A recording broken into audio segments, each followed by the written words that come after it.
नमस्कार। चलिए आज सीधे शेयर बाजार की दुनिया में चलते हैं और देखते हैं कि तीसरी तिमाही के नतीजों में कौन बना हीरो और कौन थोड़ा पीछे रह गया। तो तीसरी तिमाही के नतीजे आ चुके हैं और बाजार में अच्छी खासी हलचल है।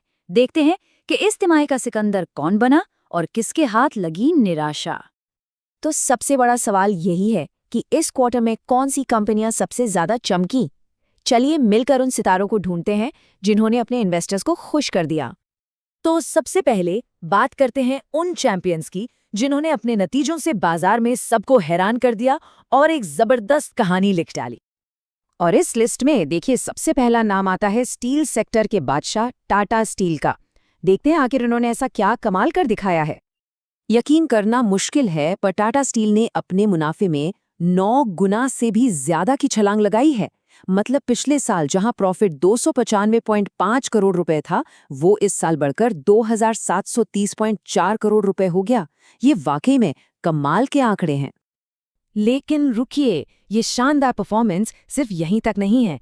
चलिए मैन्युफैक्चरिंग सेक्टर के एक और बड़े खिलाड़ी पर नजर डालते हैं।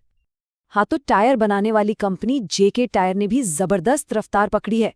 इनके मुनाफे में सोचिए 4 गुना की शानदार बढ़ोतरी हुई है। ये सेक्टर के लिए एक बहुत ही मजबूत संकेत है। अच्छा, तो मैन्युफैक्चरिंग से अब चलते हैं बैंकिंग सेक्टर की तरफ और बात करते हैं भारत के सबसे बड़े सरकारी बैंक की। तो देश के सबसे बड़े बैंक एसबीआई ने भी बिल्कुल निराश नहीं किया। उनका स्टैंड अलोन प्रॉफिट 24.5% बढ़ा है और जो नेट इंटरेस्ट इनकम है, मतलब ब्याज से होने वाली जो मेन कमाई है, वो भी 9% ऊपर गई है। ये दिखाता है कि बैंकिंग सेक्टर में कितनी मजबूती है। अब रिटेल सेक्टर से भी एक और चमचमाता हुआ सितारा सामने आया है। जी हाँ, कल्याण ज्वेलर्स की चमक भी जबरदस्त बढ़ी है। इनके प्रॉफिट में 90.2% का उछाल आया है, जो सीधा सीधा ये बताता है कि लोग सोने और गहनों पर जमकर खर्च कर रहे हैं। तो चलिए, ये तो हो गई विजेताओं की बात। अब कहानी का दूसरा पहलू देखते हैं, उन कंपनियों का जिन्हें कुछ चुनौतियों का सामना करना पड़ा। और ये स्लाइड ना बाजार की असली तस्वीर दिखाती है।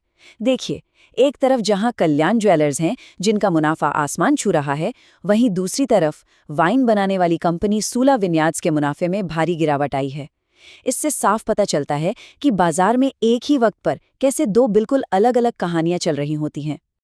तो बाजार की ऐसी ही हर छोटी बड़ी हलचल पर नजर रखने के लिए ट्रेड गुरु में चैनल को सब्सक्राइब करना बिल्कुल मत भूलिएगा। अच्छा, तो अर्निंग से अब थोड़ा आगे बढ़ते हैं और कुछ दूसरी बड़ी कॉरपोरेट खबरों पर ध्यान देते हैं जिनका असर बाजार पर पड़ सकता है। तो अगली खबर आ रही है फार्मा सेक्टर से और ये एक बड़ी दवा कंपनी से जुड़ी हुई है। तो अरबिंदो फार्मा के लिए ये थोड़ी टेंशन वाली बात हो सकती है। उनकी एक सब्सिडियरी कंपनी के प्लांट पर अमेरिकी एफडीए ने इंस्पेक्शन किया और 11 ऑब्जर्वेशंस मतलब आपत्तियां जताई हैं। वैसे तो कंपनी कह रही है कि ये सब सिर्फ प्रोसीजरल दिक्कतें हैं, लेकिन फिर भी इन्वेस्टर्स को इस पर नजर बनाए रखनी चाहिए। चलिए अब बात करते हैं देश के सबसे बड़े ग्रुप्स में से एक की, जिसने एक बड़ा अधिग्रहण किया है। तो रिलायंस अब बेवरेज मार्केट में भी अपना दबदबा बनाने की तैयारी में है। उन्होंने ऑस्ट्रेलिया की एक हेल्दी ड्रिंक्स बनाने वाली कंपनी को खरीद लिया है। इससे साफ पता चलता है कि वो अपने कंज्यूमर बिजनेस को कितनी तेजी से और कितनी अलग अलग दिशाओं में फैलाना चाहते हैं। तो ठीक है, इतनी सारी बातों के बाद आखिर हमें क्या समझना चाहिए? आइए आज की बड़ी बातों को फटाफट समेटते हैं। तो कुल मिलाकर आज का टेक अवे ये है कि बाजार इस वक्त कॉन्ट्रास्ट से भरा हुआ है। एक तरफ मैन्युफैक्चरिंग और बैंकिंग जैसे सेक्टर्स बहुत मजबूत दिख रहे हैं, तो वहीं दूसरे सेक्टर्स में मुश्किलें हैं। और इन सब के बीच बड़ी कंपनियां अधिग्रहण करके अपना विस्तार कर ही रही हैं। तो आज का सबसे बड़ा सवाल मैं आप सबके लिए छोड़ जाता हूं। अगर स्टील और बैंकिंग सेक्टर इस वक्त मजबूत हैं, तो अगला बड़ा सेक्टर कौन सा हो सकता है जिस पर नजर रखनी चाहिए? सोचिएगा जरूर।